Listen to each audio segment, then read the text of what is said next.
Hello ladies and gentlemen, welcome back to the channel and welcome to NXT Takeover in Your House, the first pay-per-view for the the black and yellow brand. Black and gold brand? Black and gold? I'm not sure actually, it's like a yellow and... Anyway, I'm getting off topic. It's going to be a big night. Of course, we've got that main event for the NXT Championship. Adam Cole and Velveteen Dream. Johnny Gargano and Keith Lee will be going at it for the North American Championship. And you've also got Balor and Champa in a street fight. So we've got some big matches. The Women's Championship is on the line, Dakota and Rhea Ripley.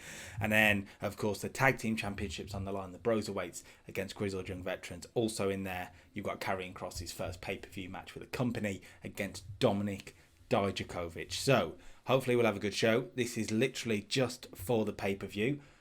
So let's do this. We open up in style with the NXT North American Championship on the line. A 70 rated match. That's pretty good. Possibly could have been better. 25 minutes they got. We put it as a spectacle.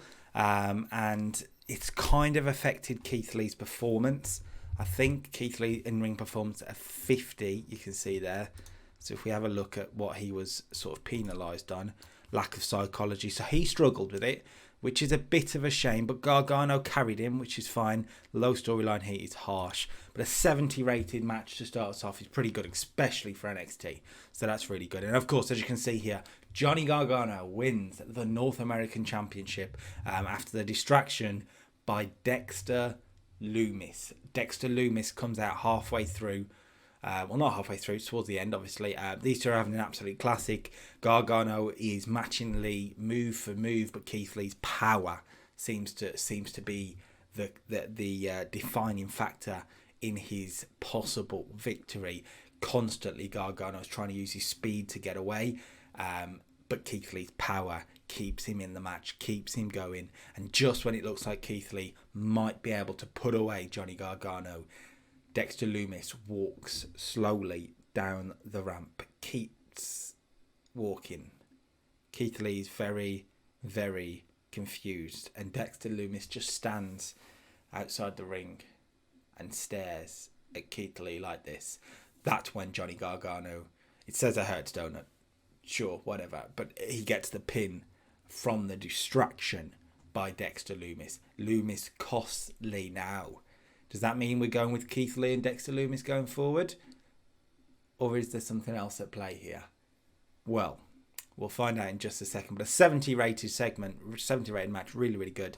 Gargano, 79, really great performance from him. And he is the new North American champion. His second run with the belt. So good start to the show. Afterwards, Gargano celebrates over the top for a 65 segment rating. Of course, Candice LeRae's with him.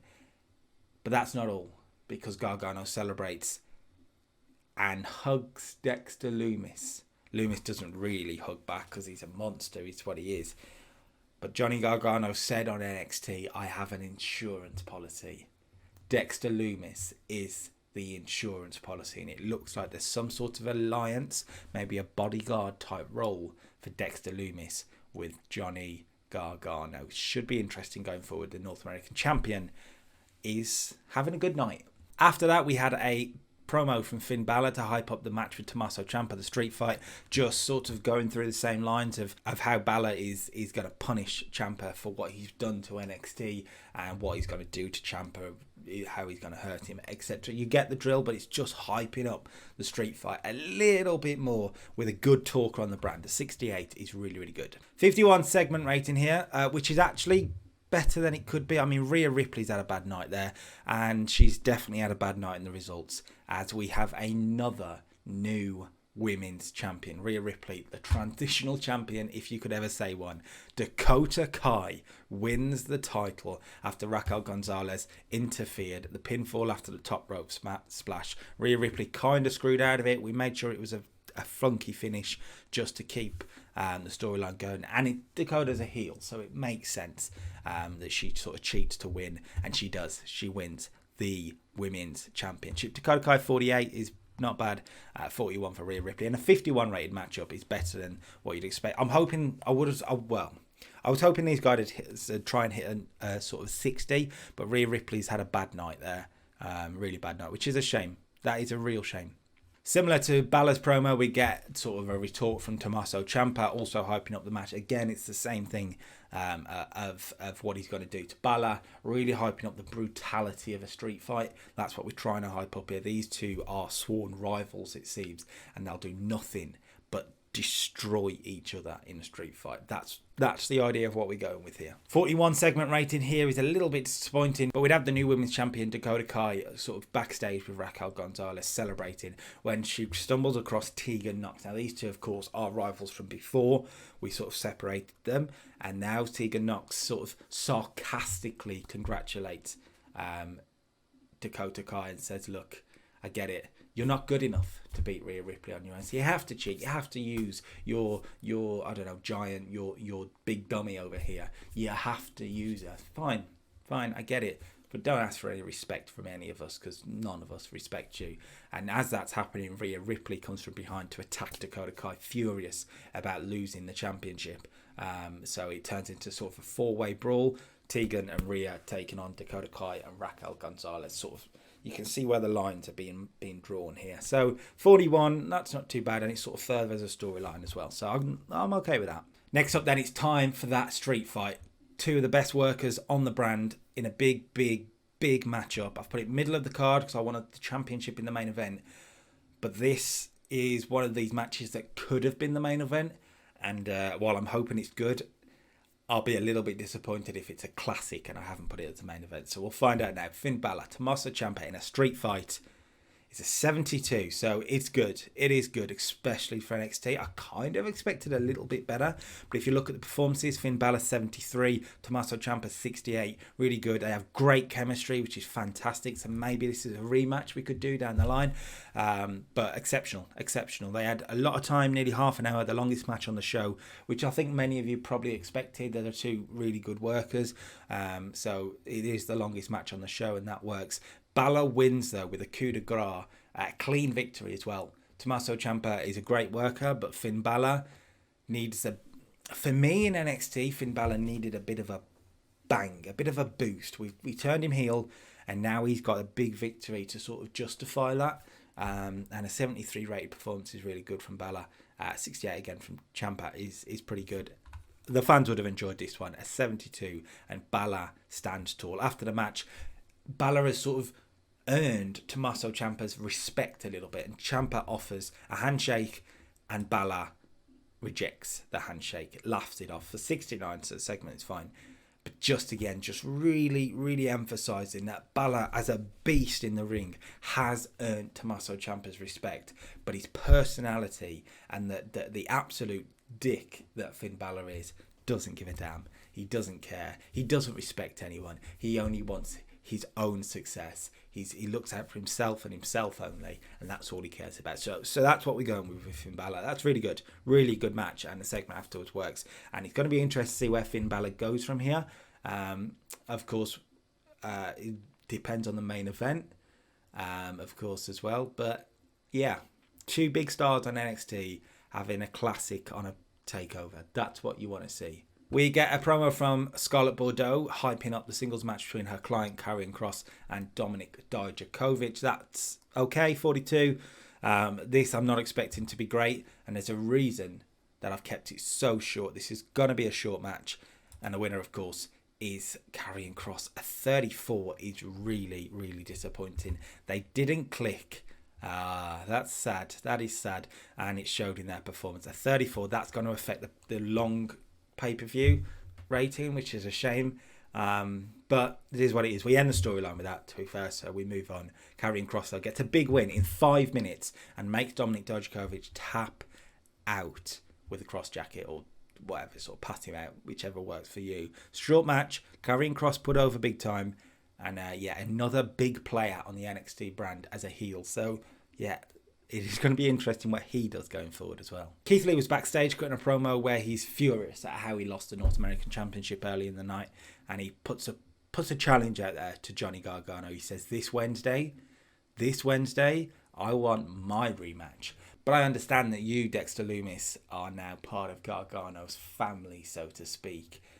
But I don't want you anywhere near it. I want it to be one-on-one, Johnny, one-on-one, and see if you can beat me. So that's why we do it inside a steel cage. Keith Lee has put the challenge out for this Wednesday, of course. It's not been confirmed. Gargano has to accept, or Regal has to make it happen. But Keith Lee's made it clear what he wants this Wednesday. The Tag Team Championships was on the line for a 66 rated matchup, so this is pretty good. About what you'd expect, actually. And the Broserweights retain the title. Pete Dunne pinning James Drake with a bitter end. Really good for Pete Dunne to get a bit of a boost. Matt Riddle head and shoulders above everyone else. James Drake, the weak link, with a 44. Pete Dunne 58 is okay. Zack Gibson 59 is okay. You would expect Pete Dunne to put in better performances than that, but his popularity is a little bit low for my liking. Matt Riddle, though, 73. Riddle is a beast. And they had a great chemistry team together, which is good. The Tag Team Champions retain. This is one I went back and forth over, but for now, the Broserweights keep the title. We'll see what happens future, but for now, they are the Tag Team Champions. Ahead of the main event, Adam Cole cut a good promo on Velveteen Dream. I didn't script him, and he did a masterful job, which is great. So basically, he makes his entrance, but wants a bit of time on the mic first, and puts over how he is the greatest NXT champion, and nothing's going to stop him. And ladies and gentlemen, here tonight, you are ready to watch the best NXT champion put on a clinic against a loser like Velveteen Dream and walk away with this title. 73. The main event then is Adam Cole against Velveteen Dream with the NXT Championship on the line. This is going to be a match that says a lot of where we're going forward with this save, particularly on this brand. We set up Finn Balor as a potential challenger. We set up Karrion Cross as a potential challenger. Adam Cole, Velveteen Dream in the main event. There's been some good matches tonight. Gargano and Lee, Balor and Champa. Will they do better than that? Cole and Velveteen Dream, the winner. And still NXT champion with the best match of the night. Adam Cole defeats Velveteen Dream to retain the title. A 75 rated matchup. Adam Cole 74. Dream 57, which is a little bit disappointing. But Adam Cole is a monster. Really great stuff from the NXT champion. And he retains the belt. Still the longest reigning NXT champion. Still the greatest NXT champion of all time. So, that may have surprised a few, considering we set up two big heel challengers and the heel still retains the title. Going to be interesting to see where we go from here. Adam Cole, Velveteen Dream have smashed it out the park. They're two men I think could have a really, really good sort of back and forth match. Obviously, Velveteen Dream is good at really hyping a crowd. Adam Cole's a great heel, and sort of it'd be a very even match, back and forth and back and forth and back and forth. You can get Undisputed Era out there, but it's a clean win still. Adam Cole being put over big time, and really, really good way to end the show. A 75 rated main event might have saved it from the Karrion Cross Dijakovic match and the women's title match. I'm hoping the 3 over 70 matches gives us about a 70 rated show, which for NXT is a good pay-per-view. So let's have a look. Here we go. 72. Really good. Actually, a really, really good show. The 34 there, I was a bit worried about. Actually, the women's title at 51 isn't too bad, but everything else has kind of smashed it out the park. Gargano and Lee were brilliant. Balor and Champa were brilliant, as was the main event. Those were the 3 main matches, and they've all hit it out the park. And actually, the way I built the card has worked really, really well. I was worried, but it has worked well because you started with a great match to really hype the crowd with Gargano and Lee. Lee, a big popular babyface. Gargano, great at sort of getting the crowd involved. They would have a good match. You had some good storyline stuff with the women's title to improve it, to move it forward. Then you had a classic, Balor and Ciampa, NXT Takeover. You get the match on going forward. They can have just a long classic is the word I think of. Again, more storyline stuff with Karrion Cross and Dijakovic. Get some good tag action, entertaining tag action, but nothing out of this world to hype you for a big main event. And the main event has succeeded. Adam Cole in particular, flying. 72. Really, really, really good stuff. Adam Cole in particular, he's going to get that they're awesome. Who else deserves some? Gargano for sure, because he did well against Keith Lee and really helped that. He's awesome.